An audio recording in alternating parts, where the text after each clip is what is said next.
Hi, welcome to Inspire DIY. My name is Max, and today I'm going to be showing you how I make my own almond milk.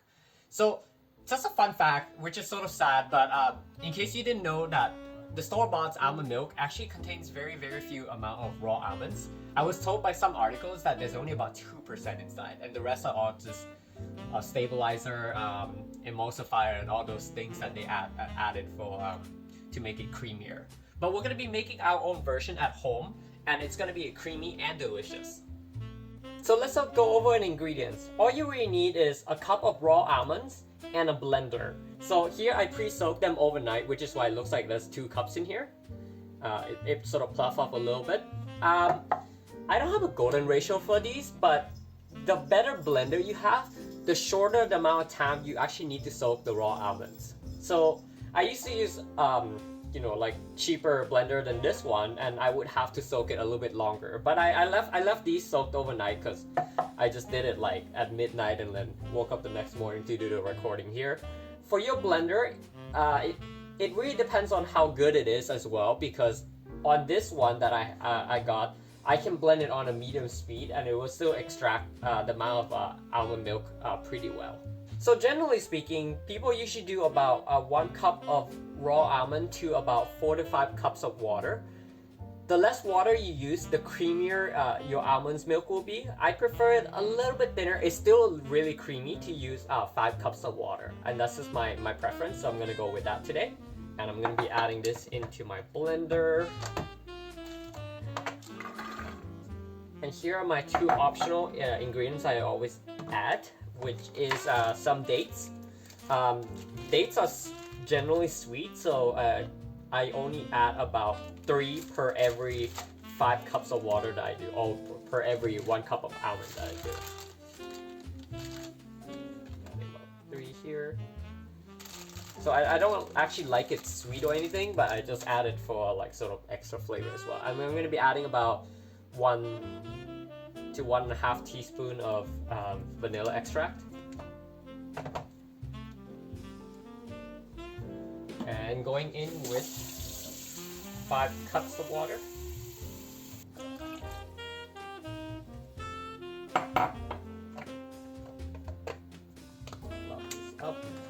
So this is the part where I can't really tell you what settings to use. Typically I use extract for mine, which is basically a high setting to extract any nut milks or anything that you would use. So I'm gonna go with that, and then after I'm gonna do a manual mode of a medium. So if you have I used to use a 10-speed crappy blender, and I typically just hit around a 7 or 8, and blend it for around 2 to 3 minutes or so. Just be careful not to overheat your blender, but if it's designed well enough, running for 2 to 3 minutes should be without any problem.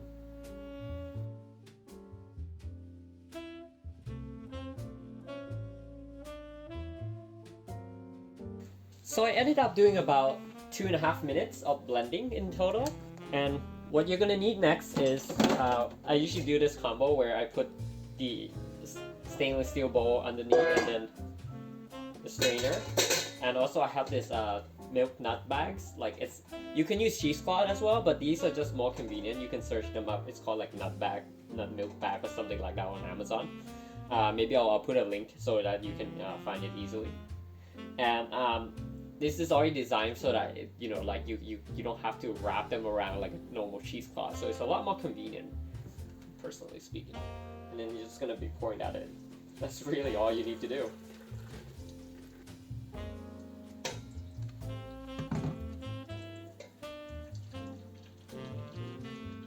So we'll let this sit on the side so that it strains and do most of the work for us, and then eventually we're gonna have to be squeezing them out.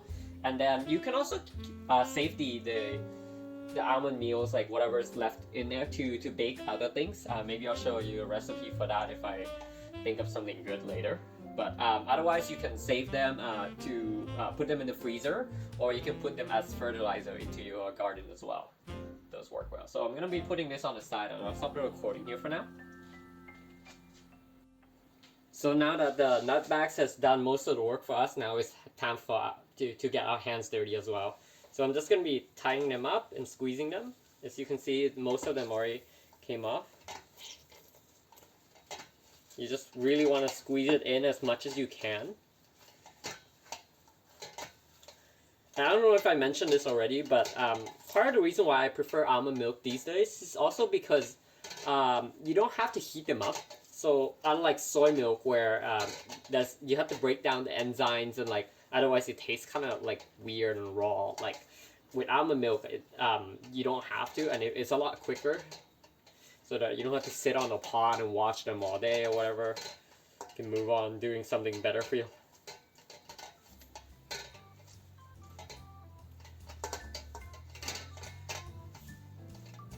Something to be cautious of is because almond is very water intensive, so it's actually not as good for environment. So I try to, even though I really love them, I try to limit the amount of almond consumption, because there's a lot of drought in California, and that's mostly where all the almonds come from.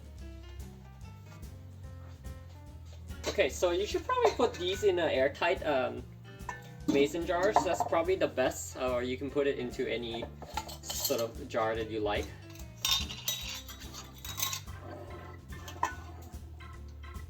Adding this in.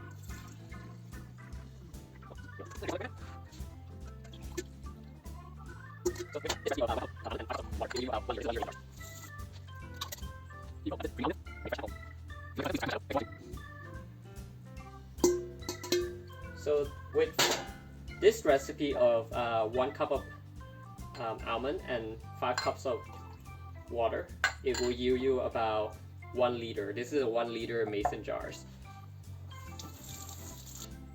Here you go. That's it. Creamy almond milk. Make fresh at home. If you like the content, please subscribe to my channel. Thanks for watching. Damn, this is really good.